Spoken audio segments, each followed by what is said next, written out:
2025-এর এই পৃথিবীতেও কোনো সুনির্দিষ্ট লক্ষ্য ছাড়া, কোনো একটা অ্যাচিভমেন্ট ছাড়া এভাবে এই ভোরবেলায় উঠে মসজিদে চলে যাওয়া, এটা কি সম্ভব? আমার মধ্যে কৌতূহল জাগ্রত হলো। কেন এরা মসজিদে যায়? মুসলমানরা কি পায়?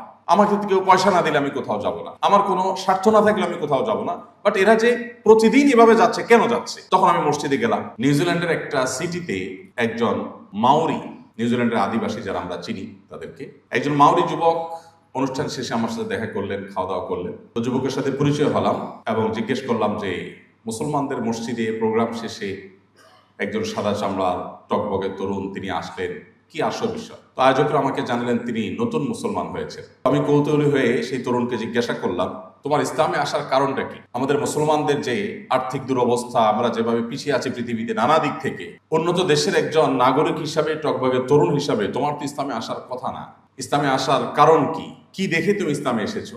দীর্ঘ আলাপচারিতা তার সাথে হলো, দীর্ঘ আলোচনা হলো। একটা পর্যায়ে তাকে জিজ্ঞাসা করলাম যে তোমার ইসলামে আসার আগে আর ইসলামে আসার পরে এই দুই জীবনের ভিতরে কোনো পার্থক্য অনুভব করছো কিনা, ফিল করছো কিনা? তখন সে যুবক, যার নতুন নাম রেখেছে সে তৌফিক, আর তার পুরাতন নাম সম্ভবত তানি, সে আমাকে বলল যে ইসলাম গ্রহণ করার আগে আমার জীবনের আসলে কোনো লক্ষ্য খুঁজে পেতাম না। ইসলাম গ্রহণ করার পর এখন জীবনের লক্ষ্য তো অনেক পরের কথা। প্রতিটি স্টেপ, প্রতিটি পা ফেলার আগে আমি জানি আমি কেন এই পা ফেলছি। একদম ক্রিস্টাল ক্লিয়ার আমার লক্ষ্য এবং উদ্দেশ্য পরিষ্কার, যার ফলে আমি জীবনের মানে খুঁজে পেয়েছি। এর আগে আমি পড়াশোনা করব, আমি তরুণ মানুষ, আমার ক্যারিয়ারকে ভালো একটা জায়গায় নিয়ে যাব, আমি পৃথিবীতে অনেক কিছু করব, অনেক টাকা পয়সা কামাই করব, অনেক বড় উদ্যোক্তা হব, অনেক বড় চাকরি হব, অনেক কিছু হব। বাট আফটার দ্যাট, সবকিছুর শেষে আসলে কি হবে? আমি অনেক টাকা পয়সা মালিক হলাম, পৃথিবীর সবচেয়ে বড় পয়সাওয়ালা হয়ে গেলাম, তো আমার তো একসময় মরতে হবে। যখন মরে যাব সব থেকে যাবে, আমি চলে যাব। তাহলে আমার এত সব আয়োজন, এত সব চেষ্টার মিনিংটা কি দাঁড়ালো? এটার ফাইনাল রেজাল্টটা কি দাঁড়ালো? ঠিক একইভাবে যত রকমের আয়োজন আছে আমার জীবনকে ঘিরে, তার সব আয়োজনগুলো আমি উপভোগ করার চেষ্টা করতাম, কিন্তু একটা পর্যায়ে এসে আমার ভেতর থেকে এক হতাশা কাজ করতো। সেটা হলো আসলে দিন শেষে আমার অ্যাচিভমেন্টটা কি, অর্জনটা কি? অনেক বড় পাওয়ারফুল হয়ে গেলাম, তো যখন মরে যাবো সাথে সাথে শেষ হয়ে যাবে, পাওয়ার সব রেখে আমাকে চলে যেতে হবে। তাহলে খুবই সামান্য এবং লিমিটেড একটা টাইমের জন্য এত কিছু করে আসলে লাভটা কি হলো?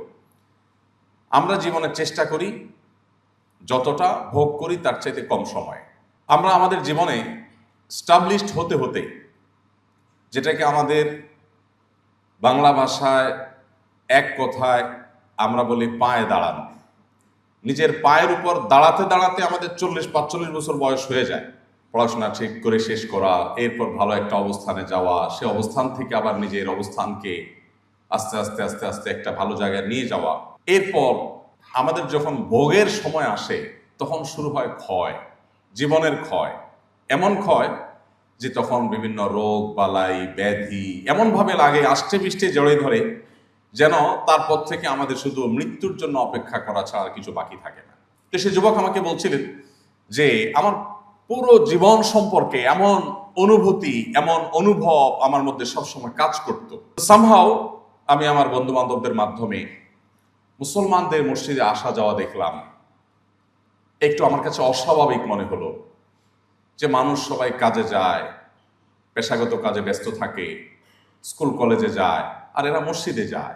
2025-এর এই পৃথিবীতেও কোনো সুনির্দিষ্ট লক্ষ্য ছাড়া, কোনো একটা অ্যাচিভমেন্ট ছাড়া এভাবে এই ভোরবেলায় উঠে মসজিদে চলে যাওয়া, এটা কি সম্ভব? আমার মধ্যে কৌতূহল জাগ্রত হলো। কেন এরা মসজিদে যায়? মুসলমানরা কি পায়? আমাকে তো কেউ পয়সা না দিলে আমি কোথাও যাব না, আমার কোনো স্বার্থ না থাকলে আমি কোথাও যাব না, বাট এরা যে প্রতিদিন এভাবে যাচ্ছে, কেন যাচ্ছে? তখন আমি মসজিদে গেলাম, মসজিদে মানুষের সাথে উঠলাম, বসলাম, তাদের দেখলাম, তারা দেখি নামাজ পড়ে। জিজ্ঞেস করলাম তোমাদের নামাজ পড়লে কি হয়, কোনো পয়সা কড়ি পাও কিনা, কোনো প্রতিষ্ঠান, কোনো এনজিও, দেশি বিদেশি কেউ তোমাদের কিছু দেয়? বলে না, কেউ কিছু দেয় না। এটা কোনো কথা? কোনো টাকা নাই, পয়সা নাই, তুমি 5 বার দৈনিক মসজিদে যাচ্ছ, ঘুমটুম বাদ দিয়ে, এরপর নামাজ কালাম করছো, তোমাদের প্রাপ্তিটা কি আসলে, কেন এসব করো? তো যুবক অনেক দীর্ঘ আলোচনার একটা পর্যায়ে বলল যে এরপর আমি কনভিন্সড হলাম যে এরা একটা